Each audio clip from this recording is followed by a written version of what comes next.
নগাঁও জিলাৰ কটৰগুৰি মহাবিদ্যালয়ৰ ছাত্ৰ একতা সভাৰ সাধাৰণ নিৰ্বাচনত মুছাৰ সমৰ্থনত জয়ী হোৱা প্ৰাৰ্থীক আজি সম্বৰ্ধনা জনোৱা হয়।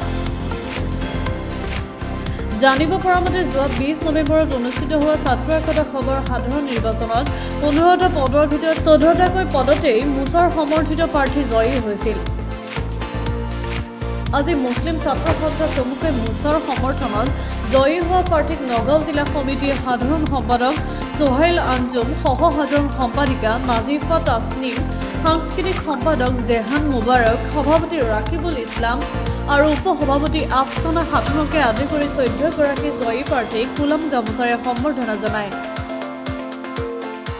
আজি অনুষ্ঠিত হোৱা এই সম্বৰ্ধনা অনুষ্ঠানটোত মুছলিম ছাত্ৰ সন্থা চমুকৈ মুছাৰ নগাঁও জিলা সমিতিৰ সভাপতি ছাদ্দাম হুছেইন, উপ-সভাপতি আব্দুৰ ৰহমান, সম্পাদক ইব্ৰাহিম আলী, সহকাৰী সম্পাদক ৰহমত আলীকে আদি কৰি কেন্দ্ৰীয় সমিতিৰ আৰিফ আলী হাজৰিকা উপস্থিত আছিল। যোৱাকালি যি ছাত্ৰ একতা সভাৰ সাধাৰণ নিৰ্বাচন আছিলে 2024-25 বৰ্ষৰ, আৰু এই নিৰ্বাচনত আমি মুছলিম ছাত্ৰ সন্থাই সমৰ্থিত যিসকল প্ৰাৰ্থী আছে প্ৰায়জন প্ৰাৰ্থীয়ে বিজয়ী হৈছে। আৰু সেইকাৰণে আমি আজি নগাঁও জিলা মুছলিম ছাত্ৰ সন্থাৰ এটা সজাতি দল আহি ইতিমধ্যে উপস্থিত হৈছো, আৰু উপস্থিত হৈ আমি আমাৰ সমৰ্থিত প্ৰাৰ্থীসকলক আমি এটা সম্বৰ্ধনা কাৰ্যসূচী লৈছিলো। তাৰ লগতে আমি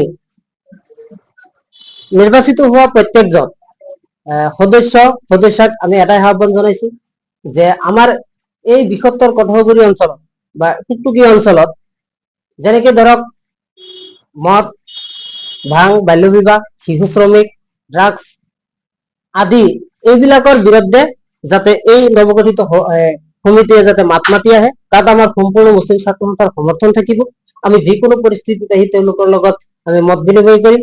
আৰু লগতে আমি কঠৰগুৰি মহাবিদ্যালয়ৰ অধ্যক্ষ মহোদয়লৈ আমি এটা আন্তৰিক অভিনন্দন জ্ঞাপন কৰিছো এই কাৰণে যে আমি বিভিন্ন সময়ত দেখিবলৈ পাওঁ বিভিন্ন কলেজসমূহত ছাত্ৰ একতা সভা নিৰ্বাচন হলে তাত বিভিন্ন ধৰণৰ হাইক এস্কালেটৰ হৈ থাকে, কিন্তু এইখন কলেজত এতিয়ালৈকে কোনো অপ্ৰীতিকৰ পৰিস্থিতিৰ সৃষ্টি হোৱা নাই। তাৰ কাৰণে আমি অধ্যক্ষ মহোদয়ক আন্তৰিক অভিনন্দন জ্ঞাপন কৰিছো। দেখা যায় বিভিন্ন সময়ত বিভিন্ন পদক্ষেপ লয়। নগাঁও জিলা সমিতিৰ আগন্তুক কি পদক্ষেপ? হয়, আমি নগাঁও জিলা সমিতি আগন্তুক দিনত যিহেতুকে চাওক আমি স্কুল চাই আহো বোলা এটা কাৰ্যসূচী ল'ব বিচাৰি আছো।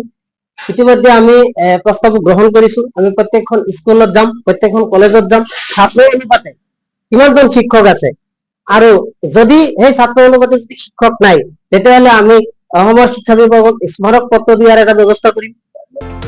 News desk report, global ND 24/7।